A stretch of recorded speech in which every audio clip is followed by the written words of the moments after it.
Hai teman, kembali lagi bersama saya yang akan membacakan novel berjudul Terpaksa Menikahi Pak Ustadz. Saya ucapkan terima kasih kepada teman-teman yang sudah membuat channel ini semakin ramai, membuat saya semangat. Terima kasih saya ucapkan yang telah like, komen, yang telah subscribe. Terima kasih. Saya doakan semoga rezekinya lancar, diberikan kemurahan dalam segala urusan dan rezekinya. Baiklah, langsung saja kita mulai ceritanya. Bab 36. Tadi kamu belajar masak sama Mbak Sarah? Tanya Syafiq saat mengingat tadi ia makan daging sapi lada hitam buatan sang kakak. Iya, tapi kata Mbak Sarah, belajar masak dari yang gampang dulu. Aku aja belum bisa masak nasi. Aku Alika kecewa. Enggak apa-apa, insya Allah nanti bisa kok. Syafiq menghibur sang istri yang sedang cemberut. Untung dulu ibu ngajari aku buat bisa nyapu sama ngepel lantai, jadi aku nggak malu-malu amat, celetuknya. Syafiq menyentuh wajah Alika dari bawah, membuat perempuan itu langsung menunduk. Tatapan mereka beradu, hingga beberapa saat kemudian Alika memalingkan pandangannya karena merasa malu. Mas nggak mewajibkan kamu melakukan pekerjaan rumah sayang, tutur Syafiq. Tapi ibu bilang kalau jadi istri itu harus serba bisa, balas Alika. Enggak harus sayang, kamu nurut sama mas aja, itu udah cukup. Syafiq memang tidak pernah ingin membebankan pekerjaan rumah pada istrinya. Menurut Syafiq, pekerjaan rumah itu tanggung jawab bersama. Bahkan sejak awal menikah, tidak pernah Syafiq sekalipun meminta Alika untuk sekedar mencuci piring atau memasak. Malah Syafiq yang melayani kebutuhan istrinya. Itu bukan hal memalukan bagi Syafiq. Mungkin lelaki lain merasa gengsi, tapi Syafiq tidak. Mereka juga membicarakan mengenai rencana liburan. Beruntung, karena mereka akan pergi tepat seminggu sebelum Alika akan mulai kuliah. Syafiq juga sudah mengurangi pekerjaannya dan mengosongkan jadwal bertemu klien. Saat ini Alika baru merasakan beruntungnya ia memiliki Syafiq yang menerima ia apa adanya dan tidak menuntut Alika untuk bisa melakukan ini dan itu. Istirahat yuk, Mas udah ngantuk banget, ucap Syafiq. Iya, duluan aja, aku mau ambil minum dulu, jawab Alika. Syafiq mengangguk, ia membawa cangkir bekas minumnya. Tapi Alika dengan cepat mengambil alih sebelum berjalan ke dapur. Lelaki itu hanya tersenyum lalu berjalan menuju kamarnya. Ia merasa letih dan ingin segera tidur. Gimana? Lo udah hubungin Lika? Tanya laki. Belum, sabar dikit Ki. Nanti juga kalau dia udah pegang HP pasti ada kabarin gue. Gue gak berani kalau DM ke IG suaminya, jelas Nurma. Gimana gue bisa sabar? Tenang aja. Gue gak bisa. Gue kepikiran terus sama Lika. Apa gue datengin langsung ke sana aja ya? Jangan. Bagus kalau lo bisa ketemu sama dia. Kalau enggak, sia-sia lo ke sana. Mending pastiin dulu. Alika mau nggak balikan sama lo? Kalau enggak, ya terima aja. Gampang kan? Laki menghela napas berat. Coba lo di posisi gue. Nggak ada yang gampang, sunggutnya. Laki benar-benar tidak tenang karena memikirkan Alika. Ia ingin segera sehat agar bisa langsung mendatangi Alika.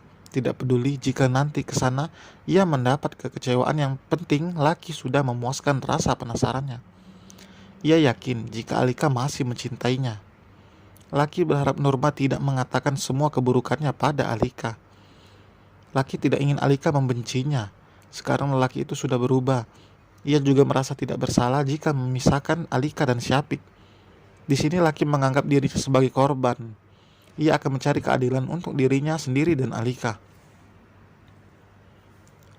Kalau udah bisa hubungi Alika, lo kasih tau gue ya, pinta laki.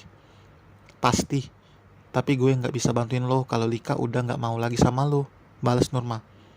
Oh ya, tadi gue baru lihat kalau Lika udah blokir semua sosmed gue. Apa suaminya yang lakuin itu ya? Alika kan nggak pegang HP. Nurma mengangkat bahunya. Mana gue tahu. Ya udah ya, gue harus pergi, Cid. Cynthia udah nungguin dari tadi soalnya. Lo nggak kasih tahu Cynthia soal ini kan? Selidik laki. Enggak, udah ah, gue cabut ya. Nurma pergi meninggalkan laki yang merana karena tidak bisa menghubungi Alika. Ia akan nekat jika sampai Alika tidak menerimanya lagi. Dalam hal ini, ia menganggap Syafiq lah sebagai penghancur hubungan laki dan Alika. Meski sebenarnya Syafiq tidak tahu jika Alika sudah memiliki kekasih. Lelaki itu juga sudah jelas tidak akan menghancurkan kehidupan orang lain. Lika, gue bakalan kembali. Lo harus tunggu gue. Gumam laki. Aku kira kita jadi ke rumah Lika bulan depan, tutur Aluna sambil membereskan pakaiannya. Besan sama Syafiq udah rencanakan buat syukuran pernikahan dalam waktu dekat. Ibu juga harus pergi keluar kota bulan depan dan pasti bakal sibuk banget, jelas Bu Rita. Ya udah, aku juga pengen lihat langsung kondisi Lika. Ibu bilang kalau kita mau ke sana, tanya Aluna. Sengaja ibu nggak kasih tahu karena mau buat kejutan. Mereka akan berangkat menggunakan mobil pribadi tentunya. Alika juga tidak tahu jika keluarganya sudah merencanakan acara syukuran. Bu Rita bahkan sudah mengundang keluarga agar mereka bisa datang di acara nanti. Meskipun jauh, tapi keluarga pasti datang di momen bahagia Alika. Akad nikah memang sudah lewat, tapi mereka tetap ingin mengadakan syukuran dan berbagi kebahagiaan. Banyak yang bertanya-tanya kenapa Alika menikah begitu cepat. Tapi Bu Rita menjawab dengan lantangnya, jika Alika memang sudah ingin menikah. Ia berbohong demi kebaikan, karena tidak ingin orang memikirkan hal buruk tentang putrinya itu. Jika ada seorang gadis yang menikah muda, pasti orang-orang beranggapan karena kecelakaan, atau orang lebih tahu, married by accident. Aluna juga menjadi perbincangan karena dilangkahi oleh sang adik. Tapi Aluna sama sekali tidak merasa sakit hati, karena sang ibu melakukan ini demi kebaikan Alika sendiri. Dan keputusan yang diambil Bu Rita memang benar. Bahkan belum sampai 1 bulan, banyak perubahan dari Alika. Perubahan yang lebih baik tentunya. Bu, iparnya Alika nggak julid kan? Selidik Aluna. Enggak, ibu tahu kebetulan keluarga mereka itu keluarga baik-baik. Itulah kenapa ibu kekeh mau jodohin adik kamu. Nanti sekalian ibu juga cariin calon suami buat kamu di sana. Bu Rita berbicara sambil menatap putri sulungnya. Mau dong bu, aku nggak mau kalah dari Lika. Masa dia udah nikah, aku belum? Gurau Aluna. Ibu akan carikan yang baik dan soleh buat kamu. Jangan khawatir, kamu anak baik. Insya Allah, jodoh kamu juga baik nak. Perbaiki diri, karena jodoh itu cerminan diri sendiri. Nasihat Bu Rita. Aluna mengangguk mengerti. Dan selesai teman. Terima kasih telah mendengarkan. Jangan lupa untuk like, komen, dan subscribe supaya Mimin tetap semangat update di channel ini ya. Terima kasih.